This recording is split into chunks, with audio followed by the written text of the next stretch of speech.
BPSP farmers producer company Alanda. नमस्कार, मैं doctor Shyam गुलो फिर से एक बार आपका इस ट्रेनिंग सेशन में स्वागत करता हूं। मैं आशा करता हूं कि आप सभी लोग स्वस्थ हैं और आप अपने साथ अपने परिवार का यानी घर का परिवार और एमसीएल परिवार दोनों का ख्याल रख रहे हैं। मैं ये भी उम्मीद करता हूं कि आप सभी लोग 1 घंटा बहुत अच्छे एक्सरसाइज कर रहे हो, अपने हार्ट अपने लंग को मजबूत कर रहे हो और अपनी इम्यूनिटी को बढ़ा रहे हो। तो चलिए शुरुआत करते हैं आज के टॉपिक से। दोस्तों, हमारे भारत में दुनिया की 18% से ज्यादा आबादी रहती है। बहुत जल्द हम चाइना को पीछे छोड़ दुनिया के सबसे ज्यादा आबादी वाले देश बनने वाले हैं। लेकिन इसके कंपैरिजन में हमारे पास जमीन कितनी है? तो दुनिया की जितनी जमीन है उसके सिर्फ 2.4% इतनी ही।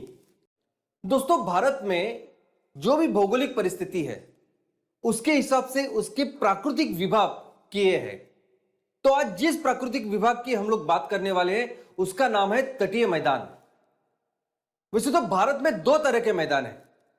एक उत्तर भारतीय मैदान जिसे हम सिंधु गंगा का मैदान भी कहते हैं और पूरी दुनिया उसे भारत का महान मैदान के नाम से जानती है। इसके अलावा और एक मैदान है जिसका नाम है तटीय मैदान। दोस्तों, हमारा जो भारत है, हमारा भारत अगर आप उत्तर भारतीय मैदान छोड़ के नीचे देखें तो पूरा एक पेनिनसुलर भारत है। मैक्सिमम वो जो भारत है वो पठार पे है और ये जो भारत है उसके नीचे पेनिनसुला में दोनों बाजू पर्वत की श्रृंखला है। एक पूर्व पर्वतीय श्रृंखला और पश्चिम पर्वतीय श्रृंखला, जिसे हम पश्चिम घाट और पूर्व घाट ऐसे भी कहते हैं। जबकि भारत ये पेनिनसुला है तो इसके तीनों बाजू में समुंदर है। तो ये मैदान जो इस घाट और इस समुंदर के बीच में है इसे कहते हैं तटीय मैदान। तो हमारे पास है पूर्व तटीय मैदान जहां पूर्व घाट और बंगाल का उपसागर इन दोनों के बीच में फैला हुआ यह मैदान है, और पश्चिम तटीय मैदान जहां पश्चिम घाट और अरबी समुद्र इसके बीच में फैला हुआ यह मैदान है। तो दोस्तों, आज इस तटीय मैदान के बारे में ही हम लोग थोड़ा सा डिस्कस करने वाले हैं। दोस्तों, पूरी दुनिया में अगर आप देखोगे तो 71% सरफेस के ऊपर समुद्र है, पानी है, और सिर्फ 29% जो सरफेस है उस पे जमीन है। और इस जमीन में जितनी भी आबादी रहती है, मैक्सिमम आबादी ये समुद्र को लग के जो जमीन होती है उस पे रहती है। अगर आप देखोगे तो पूरी दुनिया में 40% जो आबादी है वो समुद्र को लग के जो जमीन है उसके 100 किलोमीटर अंतर पे रहती है, और इसकी ही 25% यानी पूरी दुनिया के 10% आबादी तो समुद्र के इतने करीब होती है, इतने करीब रहती है कि समुद्र की जो लेवल है उसके 10 मीटर लेवल के अंदर ही ये पूरी 10% आबादी इतनी रहती है, क्योंकि उतनी रह सकती है शायद। अभी क्या कारण है कि समुद्र के पास इतनी सारी आबादी रहती है? तो दोस्तों, इसके 2 कारण हैं। नंबर 1 की समुद्र के पास जो भी जमीन होती है उस जमीन पे जो हवामान होता है वो सम हवामान होता है, यानी वहां गर्मी, वहां ठंडी, और कोई भी सीजन अगर क्यों ना हो वो हमेशा महत्तम, वो मीडियम होता है, बहुत ज्यादा एक्सट्रीम नहीं होता। जैसे जैसे आप समुद्र से दूर दूर दूर चले जाते हो वैसे ही ये हवामान विषम होता जाता है। वहां सर्दी और सर्द होती है और गर्मी और गर्म होती है। ये वही डिफरेंस है मुंबई और दिल्ली में। अगर आप दिल्ली में देखोगे तो बहुत ज्यादा कड़क सर्दी और कड़क गर्मी होती है, लेकिन मुंबई में हमेशा कोई भी मौसम क्यों ना हो लेकिन हवामान उस तरह वैसे रहता है। दूसरा एक इंपॉर्टेंट कारण यह है कि ये जो समुंदर है ये इन लोगों के, इन आबादी के लिए खाने की व्यवस्था भी करता है। हमने देखा कि पूरी दुनिया में जहां से संस्कृति चालू हुई, मनुष्य ने वहां रहना चालू किया जहां उसके खाने का इंतजाम हुआ। सबसे पहले थी एग्रीकल्चर, खेती। तो जहां पानी थी, जहां अच्छी उपजाऊ जमीन थी, और जैसे ही मनुष्य को पता चला कि यहां मैं अपने खाने की चीजें बना सकता हूं, खेती कर सकता हूं, उसने शिकार करना छोड़ दिया और एक जगह पर रह के वो बस्ती करने लगा, गांव बसने लगे, नगर बसने लगे। वैसे ही अगर समुद्र की मैं बात करूं तो समुद्र में उपजत नैसर्गिक ऐसी व्यवस्था है और वो है मछली। दोस्तों, पूरी दुनिया के लिए ये मछली एक बहुत अच्छा इंपॉर्टेंट फूड है।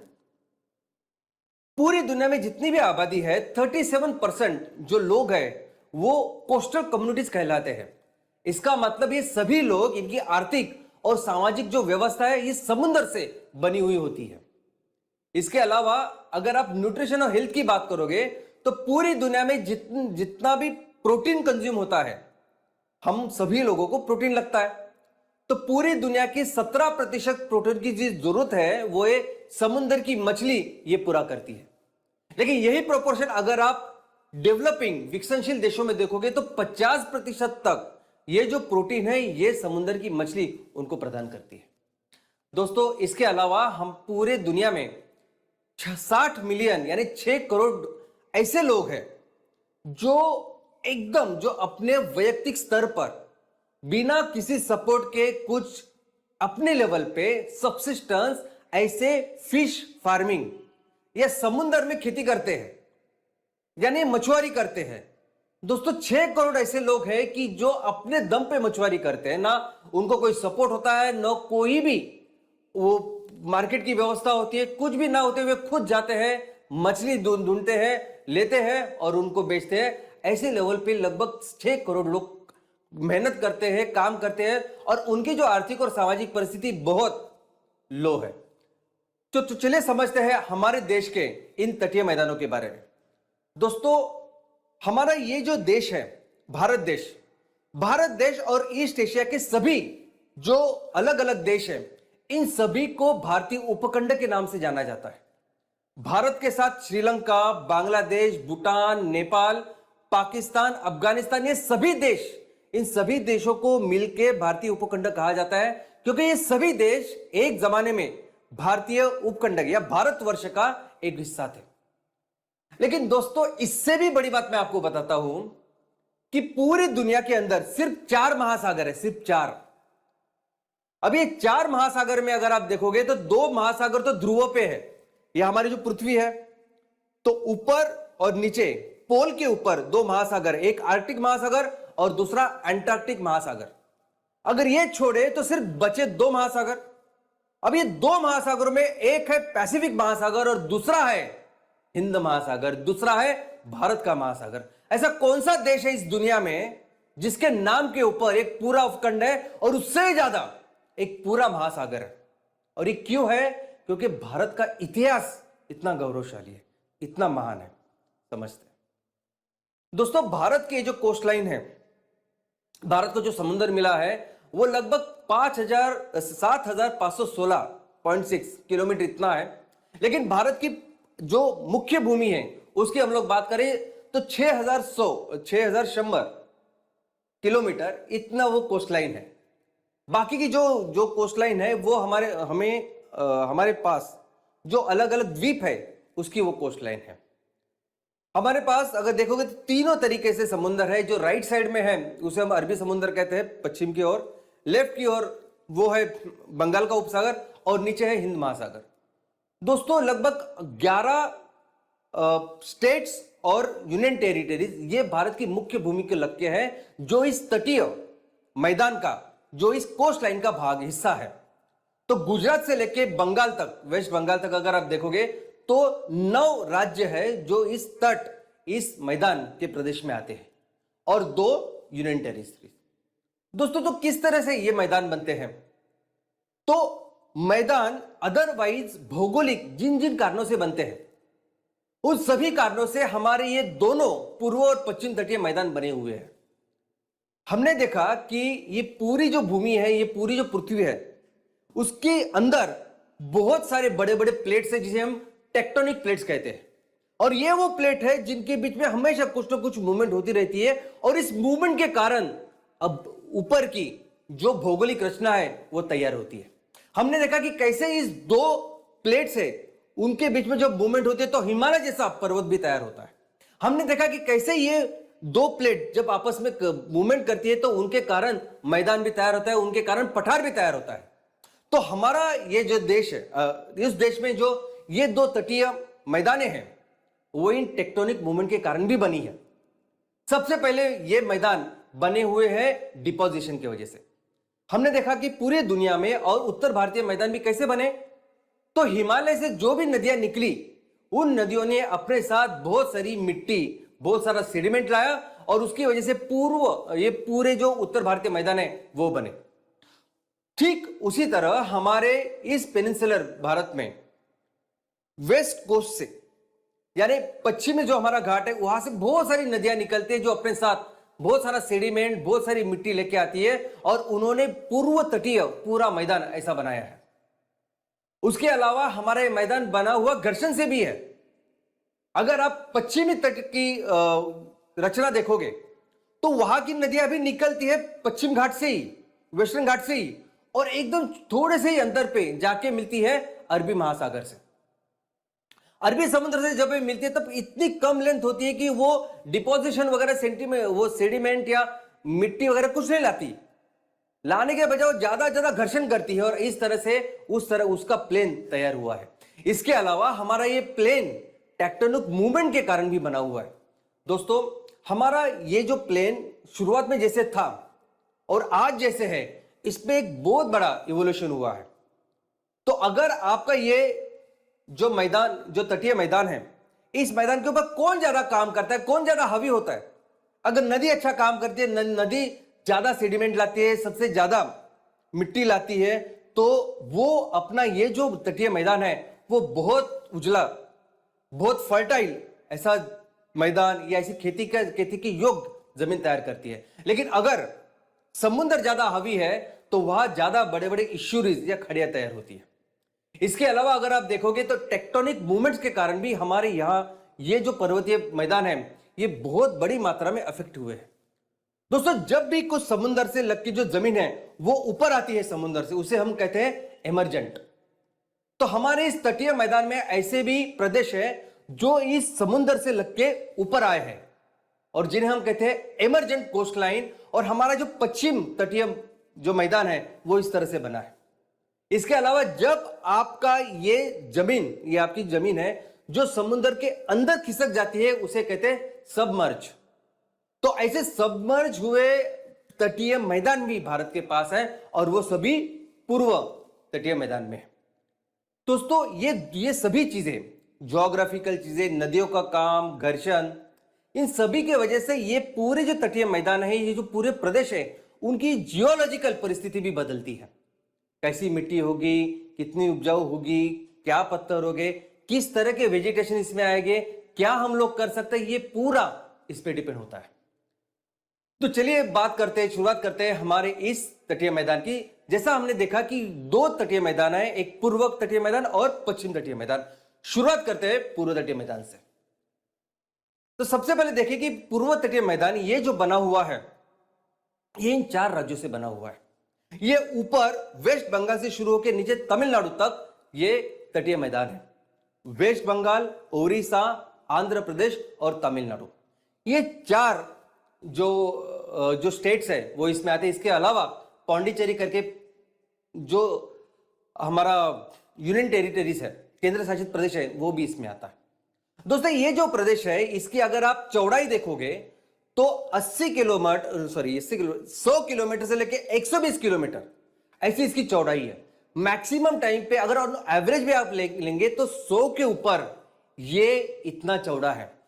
दोस्तों, एक ऐसा मैदान है कि सोचिए कि ऑलमोस्ट 1600 किलोमीटर लंबा और 100 से 125 किलोमीटर चौड़ा इतना बड़ा जबरदस्त प्लेन इस पूर्व तटीय मैदानों में बना हुआ है। हमने देखा कि किस तरह से पूर्व भारतीय मैदान में तो हिमालय से बहुत बड़ी बड़ी नदियां आई, गंगा, ब्रह्मपुत्र और सिंधु, और उन्होंने दुनिया का सबसे फर्टाइल प्लेन बनाया।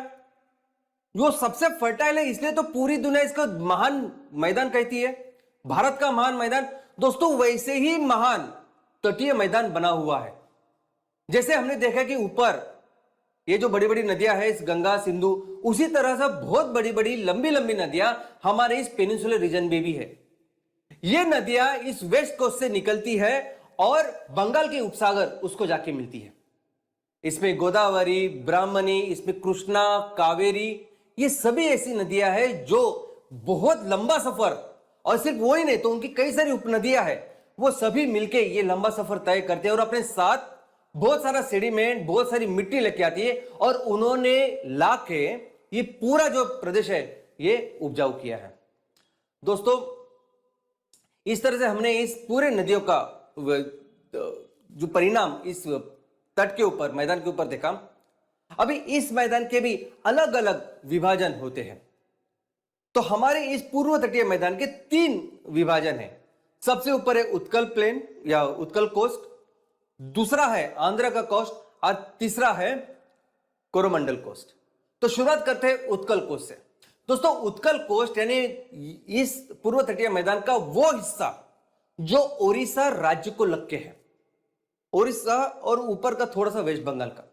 दोस्तों, आपने सुना होगा कि जन गण मन जो हमारा राष्ट्रगीत है उसमें एक पंक्ति है जिसमें से लिखा है कि द्राविड़ उत्कल बंग, जिसमें हर राज्य के बारे में लिखा गया है। तो उत्कल, तो ये उत्कल है। उत्कल का अगर आप लिटरल मीनिंग लेंगे तो उत्कल का मीनिंग, उत्कल का अर्थ है कला और हस्तकला में सबसे ऊंचे लेवल पे जो भूमि है उसे कहते हैं उत्कल। और दोस्तों, ये उड़ीसा, ये पूरा प्रदेश, यानी मैं तो कहूंगा ये उड़ीसा नहीं तो पूरा उड़ीसा और नीचे पूर्व तटीय मैदान और ये पूरे लग के जो रीजन्स है, ये अपने इतिहास में कला और हस्तकला में पूरी दुनिया में मशहूर है, मशहूर थे। इसके वजह से नंबर 1 पूरी दुनिया में फैले हुए ऐसे प्रदेश है।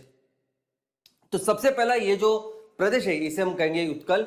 यही वो प्रदेश है जिसमें अगर आप देखोगे तो कई सारे राज्यों का या साम्राज्य इसमें तैयार हुआ है, जिसमें सबसे नोटेबल जो साम्राज्य था वो है सम्राट अशोक का। सम्राट अशोक ने इसके पूरे ये जो पूरा इलाका है उसमें बहुत बड़ा साम्राज्य का निर्माण किया।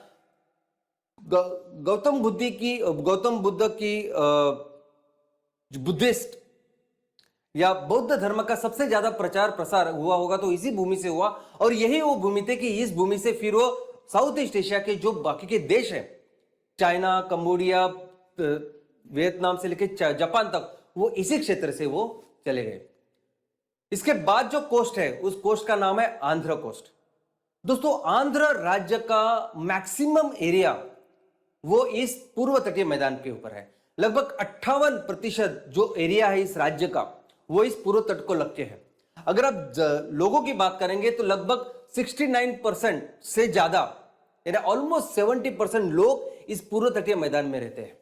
ये पूर्व तटीय मैदान आंध्र प्रदेश में इतना जरूरी है कि इस आंध्र प्रदेश की जो कैपिटल, जो राजधानी है अमरावती, वो भी इस तटीय मैदान में है।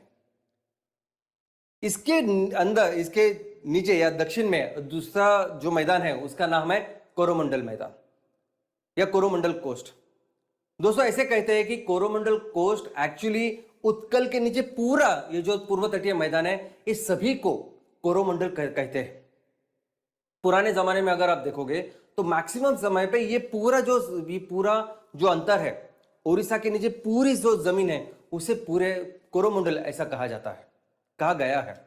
अभी कहां से आया कोरोमंडल? तो अगर आप इतिहास में जाके देखोगे तो सबसे पहले कोरोमंडल इस शब्द जिन्होंने दिया, तो एक थ्योरी कहती है कि पोर्चुगीज थे जिन्होंने इस शब्द को मशहूर किया। और वो इसलिए किया क्योंकि यहां चोला राज्य का बहुत बड़ा साम्राज्य था और उनसे ही नाम निकला कोरोमंडल। दूसरी थ्योरी ये बताते हैं कि डच यहां थे और डच ने फिर वहां के जो क्षेत्र है उसके नाम से नाम रखा कोरोमंडल। लेकिन इसके नाम का सबसे पहले जिसने जिक्र किया है, जिसने लिखा है, वो थे एक इटाली के एक्सप्लोरर। अभी आप बोलोगे कि ये क्या है कि इसके बारे में पोर्चुगीज बोल रहे हैं, डच बोल रहे हैं, इटाली ने नाम रखा, पूरी दुनिया में इतना मशहूर कैसे था यह प्रदेश? तो दोस्तों, वही कोरोमंडल पूरी दुनिया में अपनी इन सभी चीजों के लिए मशहूर था और वो इस पूरी चीज की वजह से इस कोरोमंडल क्षेत्र ने पूरी दुनिया में अपने इकोनॉमी की वजह से नाम बनाया था। कोरोमंडल की इकोनॉमी इतनी विकसित थी कि पूरे दुनिया के देश यहां आना चाहते थे और उनके साथ बिजनेस करना चाहते थे। और इसीलिए डच लोग वो भी आए, वहां उन्होंने कॉलोनी बनाई, पोर्चुगीज लोग आए, उन्होंने अपनी कॉलोनी बनाई, अंग्रेज ऑफकोर्स वो आए, उन्होंने अपनी कॉलोनी बनाई, फ्रेंच लोग आए, उन्होंने अपनी कॉलोनी बनाई। हर कोई यहां कॉलोनी बना के यही काम करना था कि ये भारत के साथ व्यापार हम लोग करें। भारत ये जो काम कर रहा है उसका पूरा माल लेके हम लोगों तक, कस्टमर तक पहुंचाए, क्योंकि पूरे दुनिया में सभी कस्टमर्स में ये माल, ये चीजें बहुत बहुत ज्यादा मशहूर थी। दोस्तों, अंग्रेज 1947 में चले गए, यानी ये सभी लोग कॉलोनीज आए, सभी लोगों ने कॉलोनी बनाई, सभी लोग व्यापार करना चाहते थे भारत के साथ। हमने देखा कि अंग्रेजों ने बाजी मारी, बाकी के लोग थोड़े से पीछे रह गए और अंग्रेजों ने 1947 तक यहां राज किया। लेकिन फ्रेंच अगर आप देखोगे तो फ्रेंच 1954 तक यहां थे, यानी अंग्रेज चले जाने के बाद भी फ्रेंच यहां थे। आज भी अगर आप पौंडीचेरी में जाओगे तो पौंडीचेरी में लगभग सभी स्कूलों में फ्रेंच सिखाया जाता है। वहां आधे से ज्यादा लोग फ्रेंच बोलते हैं और वहां उनका कनेक्शन है फ्रेंच लोग के साथ। तो शतकों से लोग यहां बिजनेस हमारे इस कोरोमंडल क्षेत्र में करते आए हैं। दोस्तों इतना ही नहीं, थाईलैंड में अगर आप देखोगे तो भारतीय संस्कृति का बहुत बड़ा प्रभाव है। ये गणपति की बहुत विशाल विशाल मूर्तियां तो है, लेकिन उनके करेंसी के ऊपर, उनके नोट के ऊपर गणपति का चित्र है। वहां थाईलैंड में अगर आप बैंकॉक एयरपोर्ट पे जाओगे तो वहां बहुत बड़ा आपको वो समुद्र मंथन की बहुत बड़ी प्रतिमा आपको स्कल्पचर आपको दिखाई देगा। और अगर आप इसकी रचना देखोगे, इसका तरीका देखो, इसके आर्ट देखोगे तो आपको पता चलेगा कि ये सब हमारा जो साउथ इंडिया है उससे प्रभावित है। तो थाई में जो कुछ कल्चर था, जो कुछ गया, भारत का जो इन्फ्लुएंस बना, वो बना सिर्फ और सिर्फ इस कोरोमंडल की वजह से। दोस्तों मैं आपको बता दूं कि चाइना में कुछ चीजें बहुत मशहूर है, जिनको बोलते हैं चाइनीज लैकर गुड्स। अभी जो आप देख रहे हैं ये है चाइनीज लैकर गुड्स। अब ये जो चाइनीज लैकर जो आप देख रहे हैं, इसमें क्या होता है कि चाइना में बहुत उनके कई सारी चीजें, यानी उनका फर्नीचर हो, उनके कटलरी हो, बाकी कुछ चीजें, इन चीजों के ऊपर एक कुछ कलाकुसर होती है, हस्तकला होती है। और ये हस्तकला, ये कलाकुसर जो है वो एक मटेरियल है जिसे हम लाख कहते हैं। लाख आपको पता होगा। लाख दोस्तों आज भी अगर किसी चीज का अगर सील करना है, अगर बैंक सील करती है, गवर्नमेंट सील करती है, तो उसके लिए हम लोग इस्तेमाल करते हैं लाख, उसे कहते हैं लाख। तो इस लाख के ऊपर वो लाख लगा के उसमें उसको प्रिजर्व होता है वो जो चीज है वो, और उसमें बहुत जबरदस्त कलाकुसर चाइना में होती है। और ये सभी चीजों का चाइना में बहुत ज्यादा इस्तेमाल होता है। ये चीजें अगर आप देखोगे तो चाइना का एक कल्चर है। चाइना अगर आप देखोगे तो हमारे प्राचीन, इनफैक्ट बहुत ही पहले एरा से लेके आज तक लोग ऐसी कलाओं का, ऐसी चीजों का इस्तेमाल करते हैं। और ये सभी जो चीजें हैं जो आज भी वहां बहुत ज्यादा मान है, और आप जितने अच्छे, जितने ज्यादा अमीर हो, उतनी ज्यादा ऐसी वस्तुओं का प्रयोग करते हैं। इतना ज्यादा इंपॉर्टेंस इन चीजों को वहां आज तक है। इन सभी चीजों को बोला जाता था कोरोमंडल गुड्स। आज भी बोलते हैं कोरोमंडल गुड्स। क्यों? क्योंकि ये सभी चीज भारत से, इस कोरोमंडल कोष से चाइना जाती थी। दोस्तों ये लाख, ये जो चीज है, ये भारत ने दुनिया को दिया हुआ एक तोहफा है। लाख इस शब्द का प्रयोग जो है, शब्द जो आया है वो एक संस्कृत वर्ड से आया है जिसका नाम है लक्ष्मी। ये जो लाख हम लोग जो समझते हैं, ये लाख और ये शब्द भी लाख भारत ने पूरी दुनिया को दिया है। दोस्तों ये जो भारत की चीजें थी जिसमें हम लोग इतने सक्षम थे, पूरी दुनिया में अव्वल थे, आज भी इसको मुकाबला नहीं है। आज भी अगर देखोगे आप हमारा भारत का और चाइना का व्यापार देखोगे तो चाइना भले ही हमें बहुत ज्यादा माल देते होंगे, लेकिन कुछ चीज जैसे कि चाइना सिर्फ हमसे ही लेता है। हम जितने भी चीजें चाइना को देते हैं 60% चीजें होती है, ये 60% चीजें होती है हस्तकला की, जो चाइना के पास क्या है, पूरी दुनिया के पास कोई ऑप्शन ही नहीं है। कोई भी ऐसा इलाका नहीं, कोई भी ऐसा देश नहीं है कि जिसके पास ये हिस्ट्री है, जो कोई इस तरह से कलाकुसर कर सकता है और चीजों को बना सकता है। तो आज भी चाइना जितना भी इंपोर्ट करती है, मैक्सिमम इंपोर्ट इन चीज का करती है। और ये हमारी महानता है इस कोरोमंडल कोष के। दोस्तों उन दिनों इस तरह का ये माल तैयार होता था और ये अलग अलग बाजार में, अलग अलग नेशंस में जाता था। ये जो मैं आपको एग्जांपल अभी दिखा रहा हूं, ये सिर्फ चाइनीज मार्केट के लिए बना हुआ एक प्रोडक्ट है। उसका नाम भी चाइनीज उन्होंने रखा है, शराजा चिंस। तो अब आप सोच सकते हैं कितना स्पेशलाइजेशन हमारा अपना उद्योग में, अपने प्रोडक्ट्स में होता था। दोस्तों हमारे इस बिजनेस की वजह से, इस समृद्धि की वजह से कई सारे बड़े बड़े साम्राज्यों का निर्माण इस कोरोमंडल क्षेत्र में हुआ। इनफैक्ट अगर आपको इस कोरोमंडल क्षेत्र की जो महती है, जो इसका इतिहास है, अगर आपको जानना हो, अगर आपको देखना है कि क्या लेवल पे हमने इस बिजनेस को, इस समृद्धि को लेके गए थे, तो कई सारी किताबें हैं, कई सारी किताबें जो हमने नहीं, फॉरेन वाले लोगों ने लिखी है, और उन्होंने सब बताया कि कैसे ये कोरोमंडल कोष पूरी दुनिया के लिए एक बहुत ही इंपॉर्टेंट ऐसा व्यापार का केंद्र था। और ये इतना ही नहीं, ये कोरोमंडल वर्ड पूरी दुनिया में जहां जहां फैला है, आप कहीं भी अगर कोरोमंडल ये शब्द आपको सुनाई देता है, सामने दिखाई देता है, तो 100% समझ लेना कि इसकी जो उत्पत्ति है वो भारत से हुई है। आज भी अगर ऑस्ट्रेलिया में, साउथ ऑस्ट्रेलिया में कोरोमंडल वैली है, तो वो है भारत की वजह से। आज भी अगर न्यूजीलैंड में कोरोमंडल पेनिनसुला है, तो उसकी भी उत्पत्ति है भारत की वजह से। दोस्तों, लेकिन इसी कोरोमंडल क्षेत्र में, इसी पूर्व तटीय मैदान में 2004 में दुनिया के इतिहास की सबसे बड़ी सुनामी आई थी। वो सुनामी इतनी बड़ी थी कि इतना बड़ा हादसा पूरी दुनिया की हिस्ट्री में कभी नहीं हुआ। भारत और इंडोनेशिया, इन दोनों को मिलकर लगभग 2,30,000 लोग से भी ज्यादा लोग उसमें मारे गए थे। तो चलिए देखते हैं हमारे वेस्टर्न कोस्टल प्लेन के बारे में, पश्चिम तटीय मैदान। अब ये पश्चिम तटीय मैदान में अगर आप देखोगे तो लगभग 5 राज्य हैं जो इसमें आते हैं: गुजरात, महाराष्ट्र, गोवा, कर्नाटक और केरला। अब इन 5 राज्यों से मिलके ये जो पूरा मैदान बना हुआ है, इसकी विड्थ अगर आप देखोगे तो इसकी विड्थ पूर्व तटीय मैदान के मुकाबले बहुत कम है। यानी मैक्सिमम जगह पे तो सिर्फ 10 किलोमीटर से 25 किलोमीटर ही है। सिर्फ केरला ऐसा प्रदेश है कि जहां वो थोड़ा सा बड़ा है, जो 80 किलोमीटर तक कहीं जाता है। तो मैक्सिमम जगह पे ये जो पूरा मैदान है, ये पूरा बहुत छोटा ऐसा मैदान है। दोस्तों, इसमें इस मैदान में भी बहुत सारी नदियां बहती है। हमने देखा कि कैसे पूर्व तटीय मैदान में बहुत सारी नदियां बहती है, वैसे पश्चिम तटीय मैदान में भी बहुत सारी नदियां बहती है। ये नदियां अभी पश्चिम घाट से निकलती है और अरबी जो समुंदर है उसको जाके मिलती है। लेकिन इसकी जो लेंथ होती है, ये सफर बहुत छोटा सा होता है, तो ये ना कोई मिट्टी का निर्माण करती है, ना कोई सेडिमेंट्स लाती है और जमीन के ऊपर कुछ प्रभाव करती है। उल्टा ये घर्षण ज्यादा करती है, और इसी के वजह से ये पूरा प्रदेश अगर आप देखोगे तो इस पूरे प्रदेश, ये पथरीला ऐसा प्रदेश है। इसमें ज्यादा पत्थर, रॉक्स ऐसे नजर आते हैं, और इसीलिए इसकी जियोलॉजी भी वैसी है। इसकी जियोलॉजी भी अगर आप देखोगे तो इसमें मिट्टी बहुत कम है। तो एक तरफ हमने देखे कि बहुत ज्यादा उपजाऊ, बहुत ज्यादा फर्टाइल सी जमीन है, और यहां वेस्टर्न पार्ट में जो जमीन है उसमें बहुत पत्थर ज्यादा है, मिट्टी कम है। लेकिन दोनों में क्लाइमेट बहुत अच्छा है।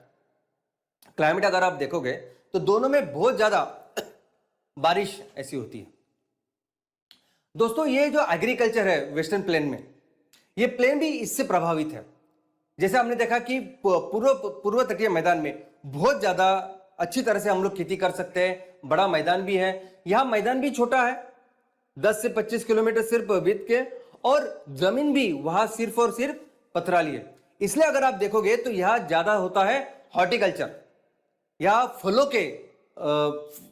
के ज्यादा उत्पादन होते हैं, जैसे आम है, कैशू है, ये सब होता है।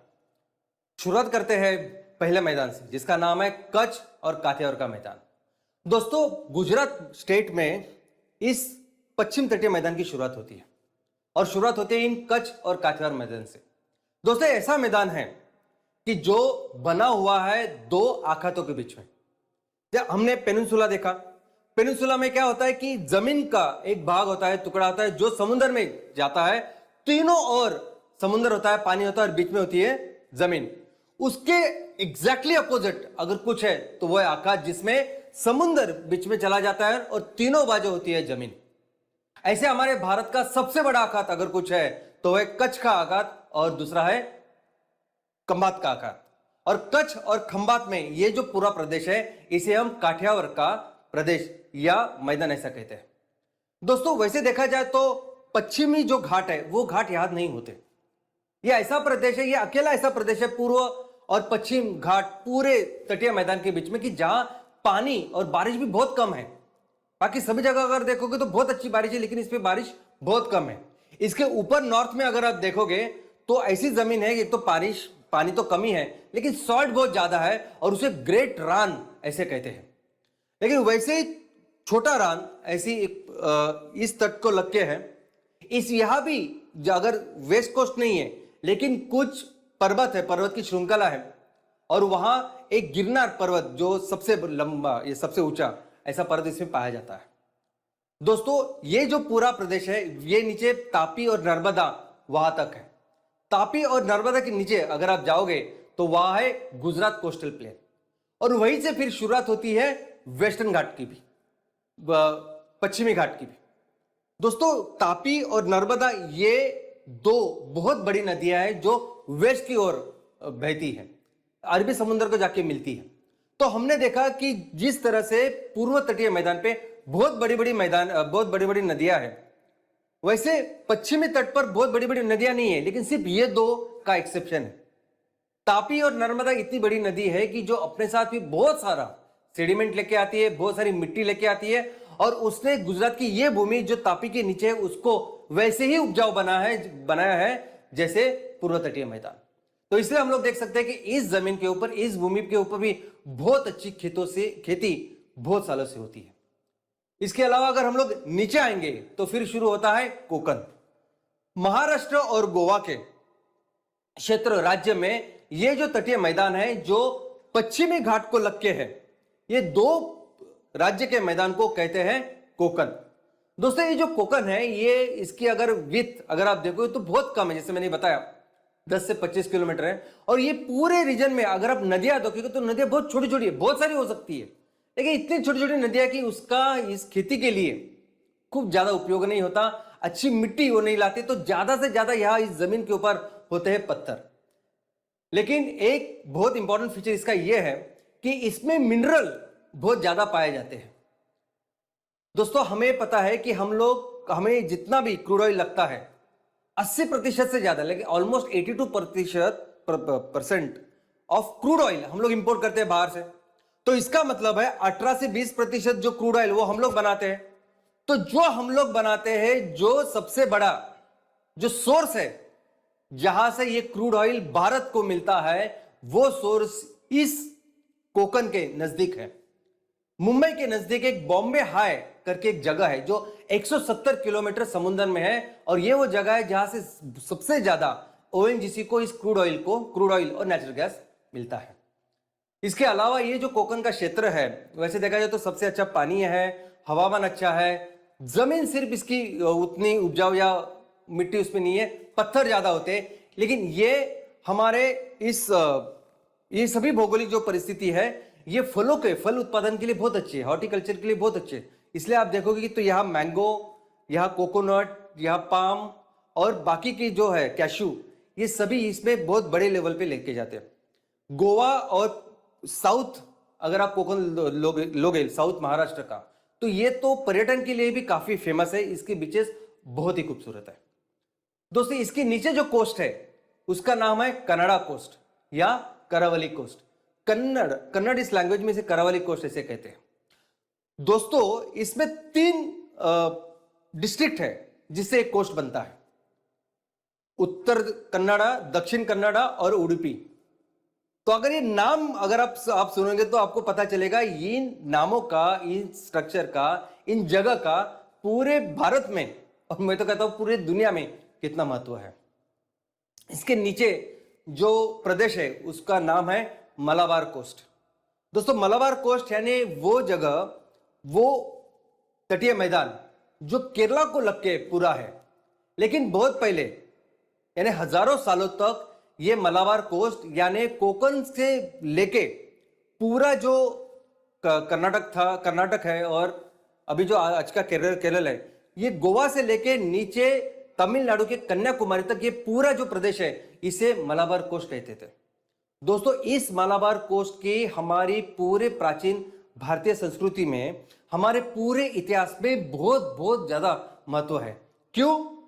तो एक तो मैं पहले पहले ज्योग्राफी आपको बोलता हूं कि इस हिमालय के बाहर जो भी सबसे चोटी वाली जो जगह है वो भी यही है जिसका नाम है अन्नामुड़ी, और सबसे छोटे लो लेवल पे जहां खेती होती है, यानी हमें पता है कि समुद्र की एक लेवल होती है और जो कोई भूमि होती है वो हमेशा समुद्र के ऊपर ही धीरे धीरे करके ऊपर होती है, लेकिन ये ऐसा प्रदेश है कि यहाँ समुद्र के लेवल के नीचे भी खेती होती है, और वो है कुट्टीनाथ।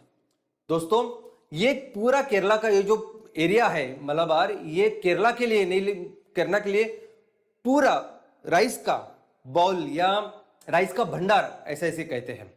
और इसकी जो प्लांट है, इसकी जो जमीन, जैसे मैंने बताई कि इसकी जो विथ है इस केरला में बहुत ज्यादा है, बहुत सी सारी जगह पे 70-80 किलोमीटर है, बहुत अच्छी उपजाऊ जमीन यहाँ इस केरला में है।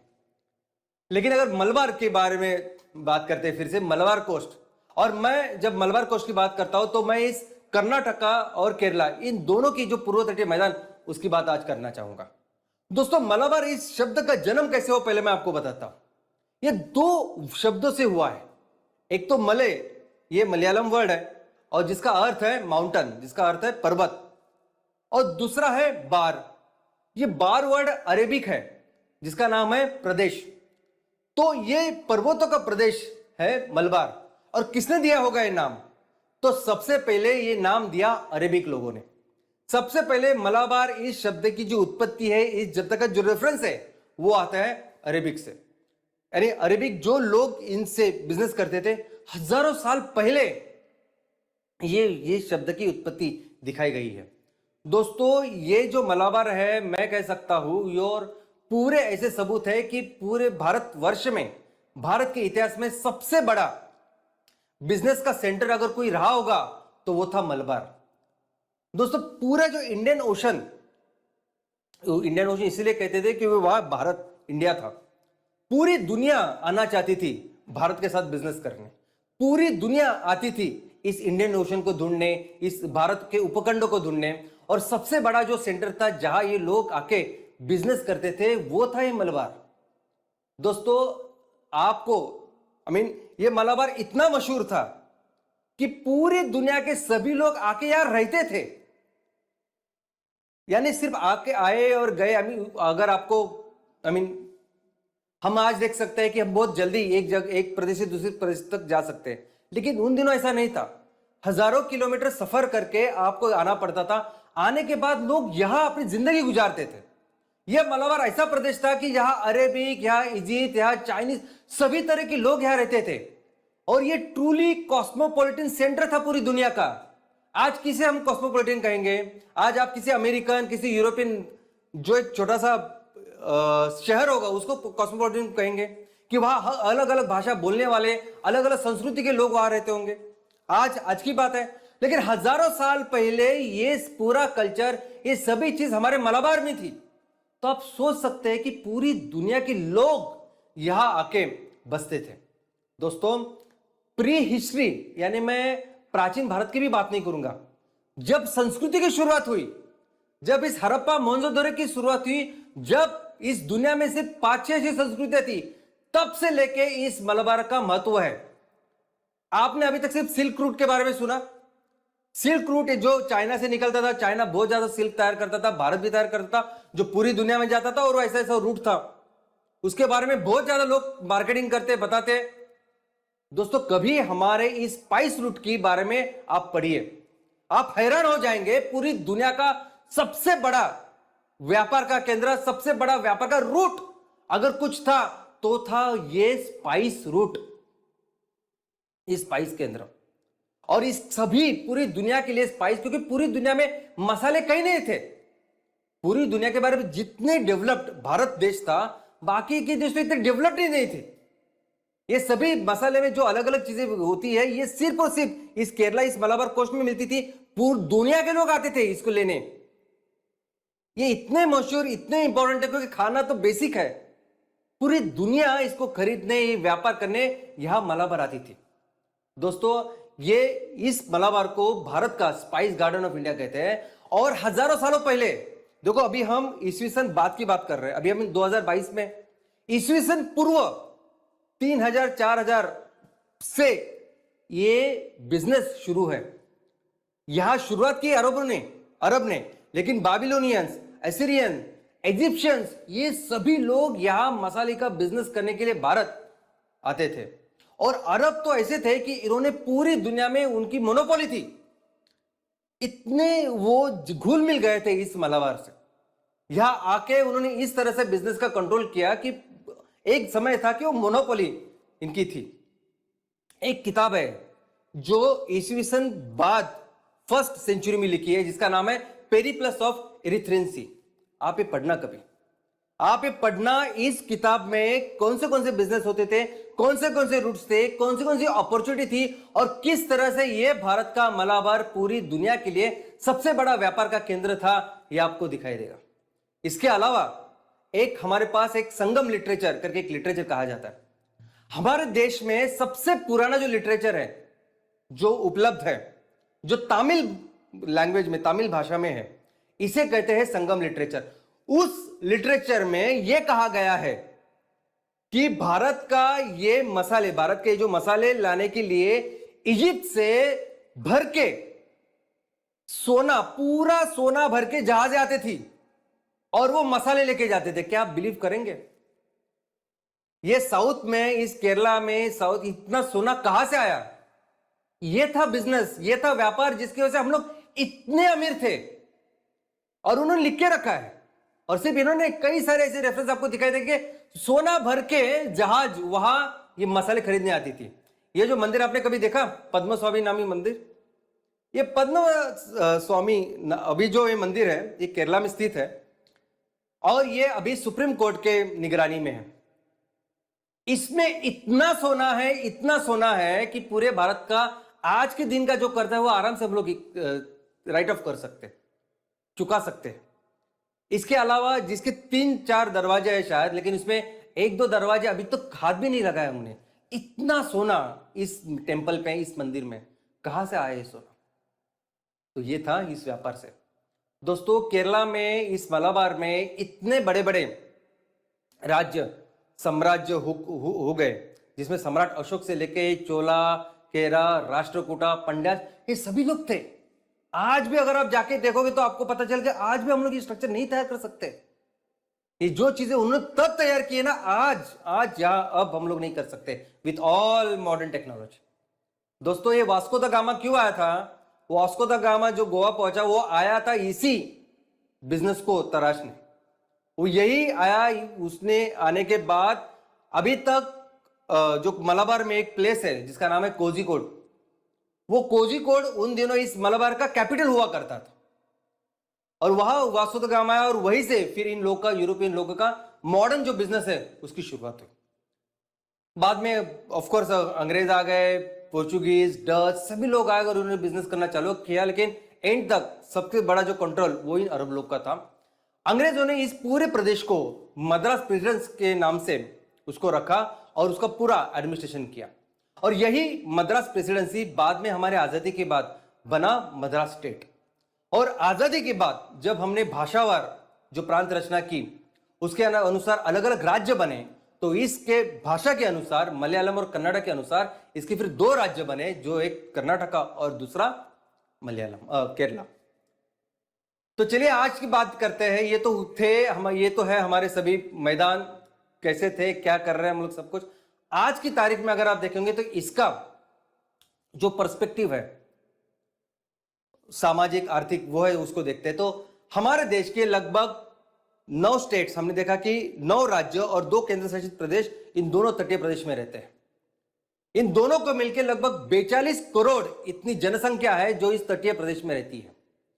लेकिन समुद्र को लग के, इस समुद्र का जो किनारा है उसको लग के 150 किलोमीटर के दायरे में लगभग 33 करोड़ इतनी जनता रहती है। इकोनॉमिक एंगल से अगर आप देखोगे तो ये ऐसा प्रदेश है कि यहां जमीन भी है और यहां पानी भी है। तो अगर आप सिर्फ बिजनेस के हिसाब से देखोगे तो ऐसी सभी चीजें जो हम जमीन से मिलकर कर सकते हैं वो भी यहां होते हैं, और ये जो पानी से मिलकर भी जो चीजें होती है वो भी यहां हम लोग कर सकते हैं। ऐसा है प्रदेश है। तो बात करते हैं एग्रीकल्चर की। दोस्तों, एग्रीकल्चर के में जैसा हमने देखा कि दोनों, ये पूरा गुजरात से लेके बंगाल तक, वेस्ट बंगाल तक, ये पूरा जो प्रदेश है, इस पूरे प्रदेश में एग्रीकल्चर बहुत सालों से होता है।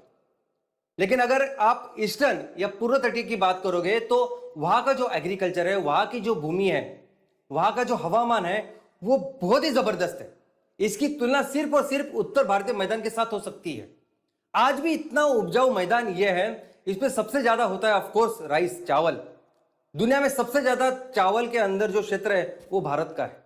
दुनिया में सबसे ज्यादा चावल करने वाले क्रमांक के ऊपर हम लोग, हमारा दूसरा क्रमांक है यह होता है। लेकिन इसके अलावा ये कोकोनट, पल्सेस और बाकी बहुत सारी चीजें यहां होता है। और पूर्व तटीय में ये जो इकोनॉमी है, ये जो अर्थव्यवस्था है खेती को लेके, ये बहुत बेहतर है। तो अगर वेस्ट कोस्ट की बात करें तो पश्चिम तट के ऊपर जो एग्रीकल्चर है, जो खेती है, उसमें हमने देखा कि जमीन कम ज्यादा है। केरला जैसे प्रदेशों में अच्छी जमीन है तो वहां खेती भी अच्छी होती है, वहां राइस अच्छा होता है, बाकी की जो चीजें हैं कोकोनट, बनाना, ये सब चीजें अच्छी होती है। लेकिन बहुत सारा जो क्षेत्र है, जैसा हमने देखा कोकन में और नीचे कर्नाटक में भी बहुत सारा क्षेत्र है जो पथरीला है और वहां हॉर्टिकल्चर या फलोत्पादन अच्छा होता है। इसके अलावा जो दूसरा बहुत इंपॉर्टेंट ऐसा जो क्षेत्र है वो है मच्छीमारी, वो है फिश फार्मिंग, वो है समुद्र की खेती। दोस्तों, भारत को मिला है 8,118 किलोमीटर का कोस्ट लाइन, किलोमीटर का समुद्र का किनारा, यानी पूरी जो मुख्य भूमि है वो और हमारे बाकी के जो छोटे छोटे द्वीप है उसको मिलके इतना बड़ा किलोमीटर का एरिया हमारे पास है। इसके अलावा अगर आप एक्चुअल एरिया की बात करोगे कि किस एरिया में कितने सारे एरिया में हम एक्चुअली ये फिश फार्मिंग, ये मच्छीमारी का काम कर सकते हैं, तो वो है 20 लाख स्क्वायर किलोमीटर से भी ज्यादा एरिया।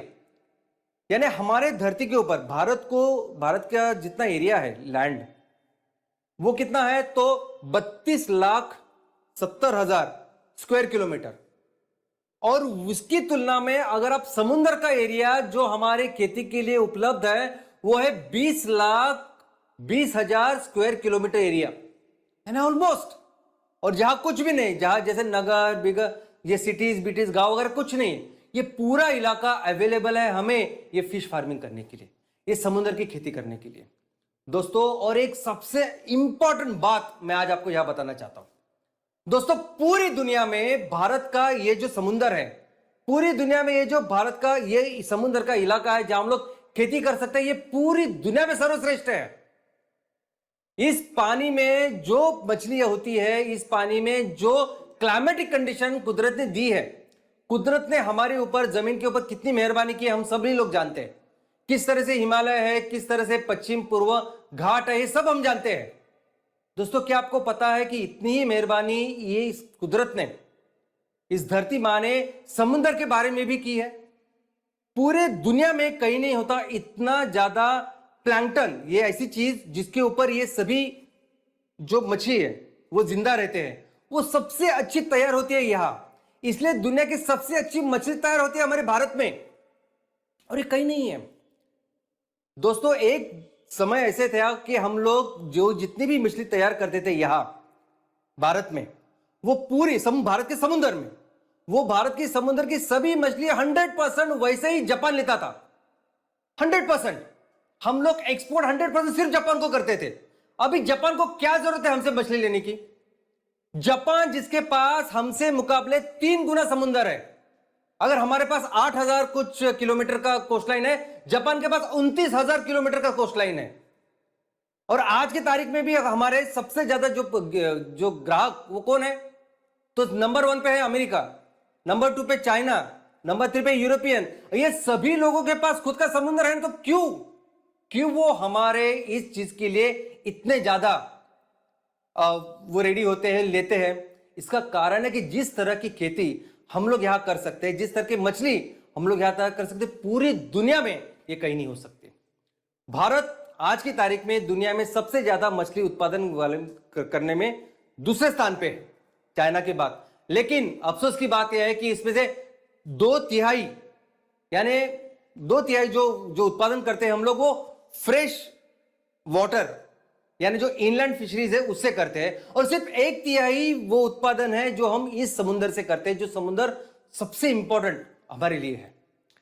लेकिन इन सब में जो समुद्र से मछली का उत्पादन होता है, उसमें सबसे नंबर 1 पे जो स्टेट सबसे अच्छा काम करता है वो है आंध्र प्रदेश।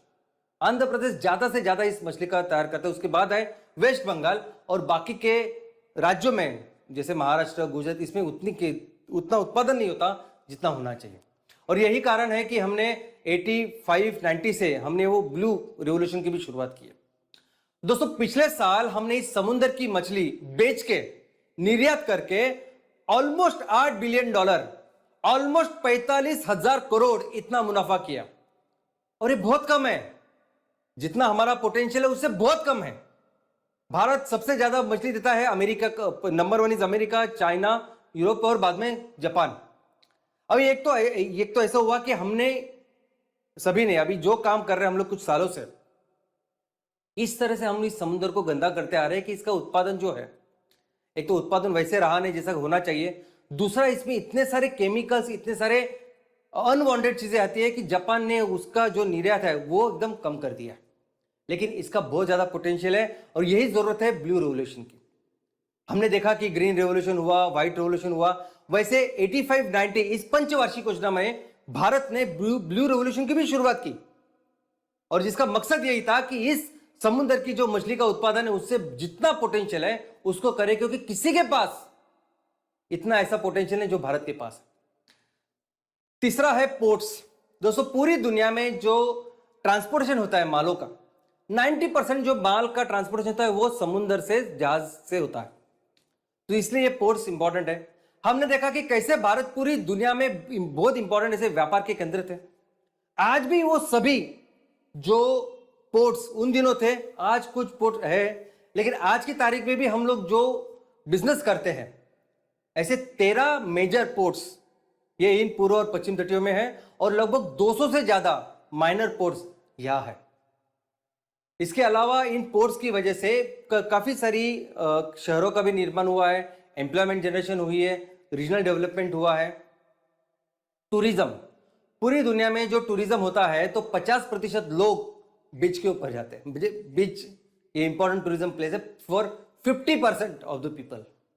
ओके, तो मैक्सिमम लोग जो घूमते हैं वो बीच, इस समुद्र के तट के ऊपर जाते हैं। तो हमारे यहाँ भी जो टूरिज्म की अगर हम लोग बात करें तो टूरिज्म के लिए भी ये क्षेत्र बहुत फेमस है, गोवा से लेके कन्याकुमारी से लेके कटक और भुवनेश्वर तक। दोस्तों ये जो क्षेत्र, ये वो क्षेत्र है कि जहां बहुत बड़े बड़े इंडस्ट्रियल सेंटर्स है।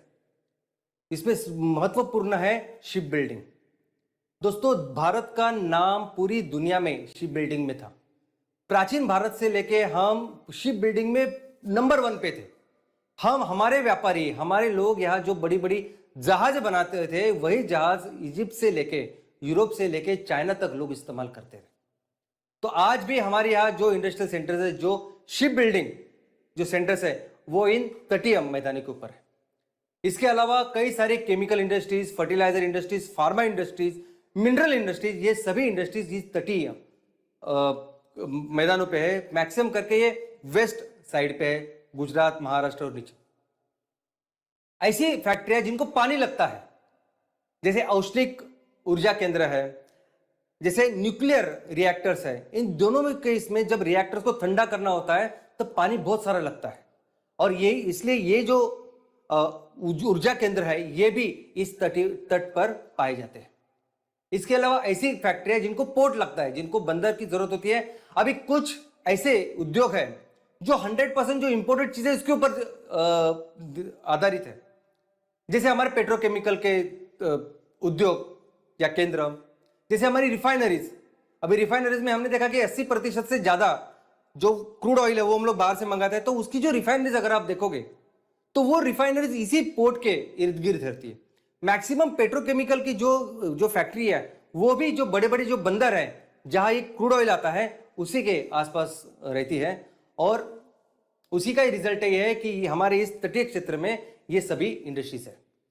और कुछ ऐसे यूनिट्स, ऐसे कोई प्रक्रिया केंद्र, ऐसे कोई फैक्ट्रीज कि जिसमें वो उत्पादन बनता है जो उत्पादन 100% हम लोग एक्सपोर्ट के लिए देते हैं, वो सभी ऐसे मैक्सिमम जो फैक्ट्रीज है वो पोर्ट के पास रहती है। दोस्तों वैसे देखा जाए तो बॉम्बे भी वैसे ही बना है ना। बॉम्बे का कहाँ कुछ ऐसा इतिहास था। बॉम्बे मुंबई का अगर आप इतिहास देखोगे तो ऐसा कुछ नहीं था। अंग्रेजों ने उनको बनाया। अंग्रेजों ने इस बॉम्बे को इसलिए तैयार किया कि एक अच्छा बंदर बने, उसका एक अच्छा पोर्ट तैयार हो, बंदर बने, और उससे वो ज्यादा पूरा हमारा सब कुछ लूट के वो वहां लेके जाए। एक वो कारण। दूसरा अगर आप देखोगे तो बॉम्बे में कई सारी जो मिलें तैयार हुई, वस्त्र तैयार करने वाली फैक्ट्रीज तैयार हुई, वो इसीलिए कि जैसे ज्यादा उत्पादन बढ़ा तो वो फटाक से वो वहां अपने इंग्लैंड में लेके गए। तो वो तो वहां की बात थी, लेकिन आज भी कई सारे ऐसे यूनिट्स है जो 100% एक्सपोर्ट में है, वो मैक्सिमम ऐसे इस तटीय मैदानों में इस पोर्ट के पास है। चैलेंजेस दोस्तों, ये सभी जो तटीय मैदान है इनके सामने आज कुछ समस्याएं भी है। सबसे पहले तो मेरी नजर से जो सबसे इंपॉर्टेंट समस्या, सबसे इंपॉर्टेंट चैलेंज अगर आज हमारे सामने है तो वो है एग्रीकल्चर। दोस्तों सभी हम लोग कहते हैं ना कि इतिहास में 90% ऑफ द टाइम भारत दुनिया का सबसे शक्तिशाली, दुनिया का सबसे बड़ी इकोनॉमी था। हम दुनिया के लिए 30% से ज्यादा जीडीपी का निर्माण करते थे। किसके भरोसे पे? इस सभी करने के लिए, ये सभी गौरवशाली, ये सभी सुजलाम सुफलाम भारत जिसके बेस के ऊपर था, जिसके वजह से था, वो था एग्रीकल्चर। आज हमने देखा कि तटीय मैदान में भी ये कोरोमंडल से लेके मलबार से लेके ये सभी जो क्षेत्र है, उत्कल से लेके मैक्सिमम क्षेत्र इसके लिए बड़े बड़े व्यापारिक केंद्र थे कि वहां की जो एग्रीकल्चर ये सबसे ज्यादा विकसित थी। लेकिन आज अगर आप यही चीज अगर आप कंपैरिजन करोगे, क्योंकि वही रिसोर्सेज आज भी है, लेकिन आज हमारी अर्थव्यवस्था में इस खेती का यह हाल है, इस एग्रीकल्चर का यह हाल है कि जो पूरी दुनिया का सरासरी उत्पादन है ना, एवरेज उत्पादन, उतना उत्पादन भी नहीं लेते हम। अब इस तटीय मैदान में सबसे ज्यादा जो फसल लेते हैं वो है राइस। अब इस चावल के उत्पादन के लिए सबसे ज्यादा क्षेत्र भारत के पास है, लेकिन उसकी उत्पादकता अगर आप देखोगे, प्रति हेक्टेरी, प्रति एकरी उत्पादकता में हमारा नंबर 55th है। हमारे आजू बाजू के छोटे छोटे देश भी हमसे ज्यादा उत्पादन करते हैं, हम नहीं करते। हमारा कारण यह है कि पिताजी होते हैं, उनकी जमीन होती है, बच्चे होते हैं 3, अपने अपनी जमीन लेते हैं, अलग अलग करते हैं। अभी छोटे छोटे टुकड़ों में ये खेती विभाजित हो गई है। हमारी जो होल्डिंग कैपेसिटी इतनी कम है कि कोई अच्छी तरह से ट्रैक्टर भी हमारे खेतों में नहीं कर सकता।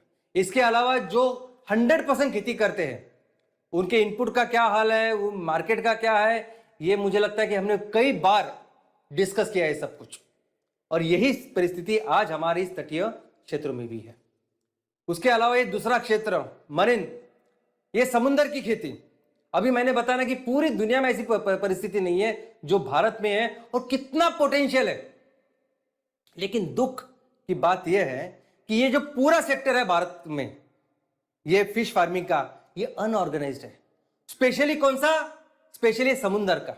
इनलैंड भी हमने देखा कि 2/3, 2/3 जो माल है वो अभी इनलैंड से, फ्रेश वाटर से बनता है। लेकिन जिसका सबसे ज्यादा पोटेंशियल है, जिसका हम लोग सबसे ज्यादा उत्पादन करके आज की तारीख में जो हमारी स्ट्रेंथ है, वो सबसे ज्यादा अनऑर्गेनाइज है।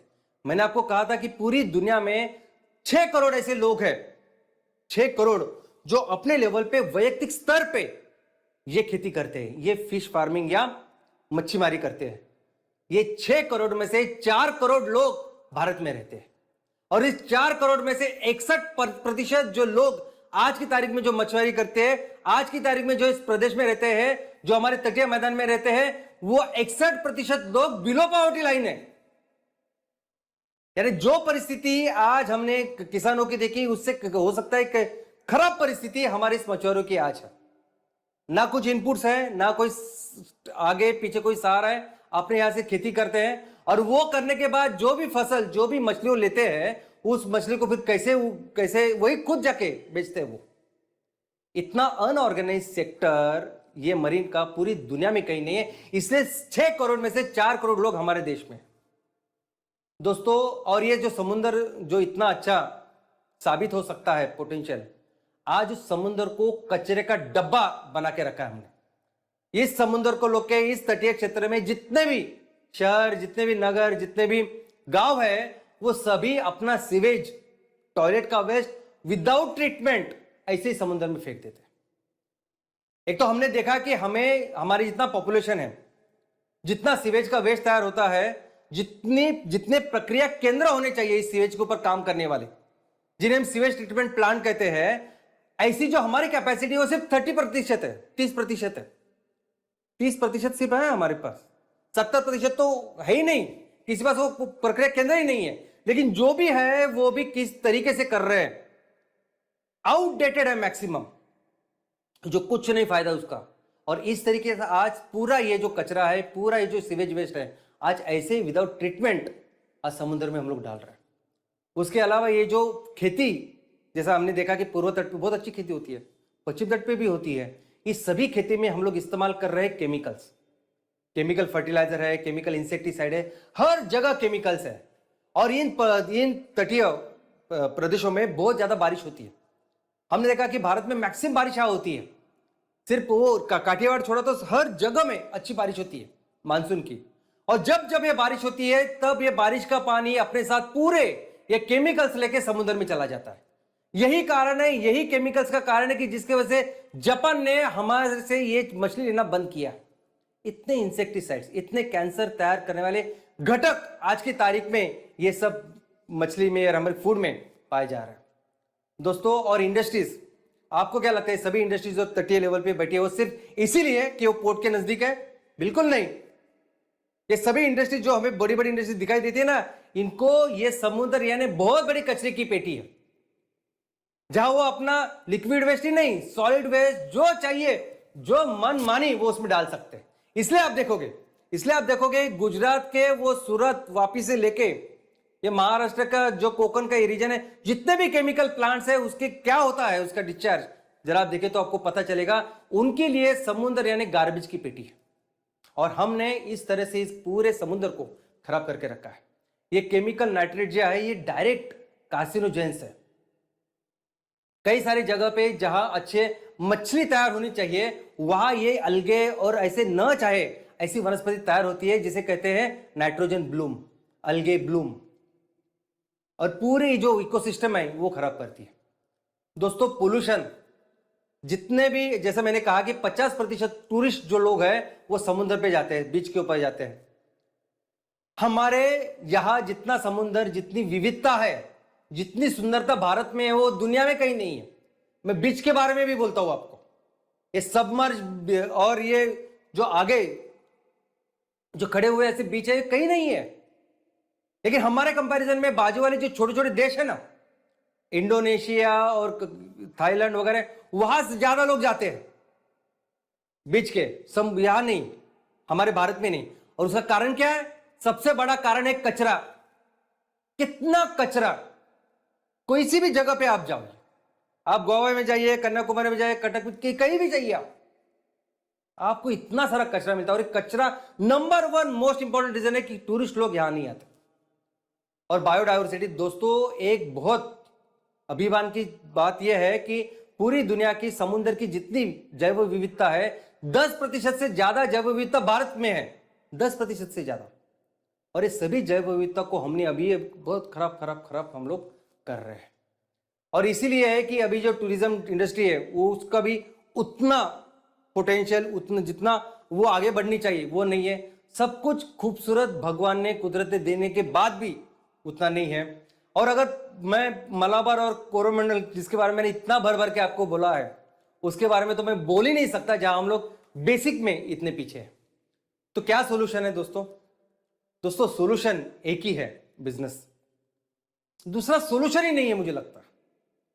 जो भी मकसद हमें है ना, अगर हमें लगता है कि हमें अपने देश को गौरव को फिर से वापस लाना है, जो हमारा पोटेंशियल है वो करना है, उसके लिए तो कंपलसरी बिजनेस है ही। लेकिन मुझे लगता है कि हर कोई मकसद, हर कोई विजन मिशन जो हमारा है, हमें अगर इस दुनिया को, इस धरती माँ को इस ग्लोबल वार्मिंग से बचाना है, उसका ख्याल रखना है, हमें किसानों का ख्याल रखना है, हमारे किसानों को सशक्त बनाना है। आज अभी हमने देखा ये मरीन, हमारे इतने सारे मछुआरे लोग जो बिलो पॉवर्टी लाइन में आज जी रहे हैं, इनके लिए भी कुछ करना हो, कोई भी कुछ भी अगर करना है तो उसका एक ही सॉल्यूशन जो मुझे नजर आता है, जो हमारे पूरे संगठन को नजर आता है, वो है बिजनेस।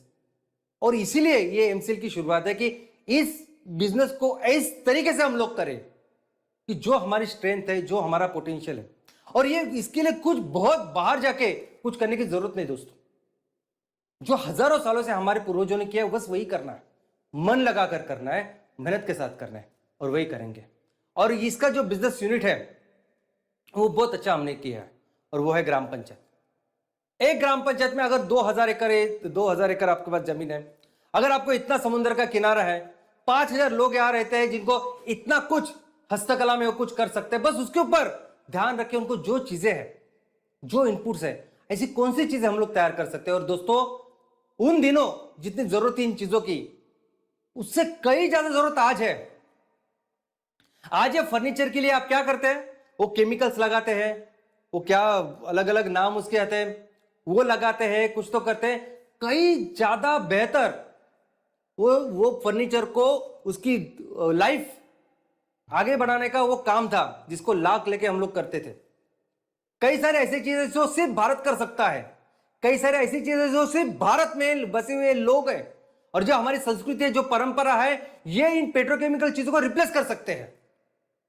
आपको अपने ग्राम पंचायत में क्या ऐसी चीज है जो हम कर सकते, बस वही देखना है, और उसको पूरी तरह से एज ए संगठन हम एमसीएल सपोर्ट करेंगे, इनपुट्स के लिए भी और मोर इंपॉर्टेंटली मार्केट के लिए।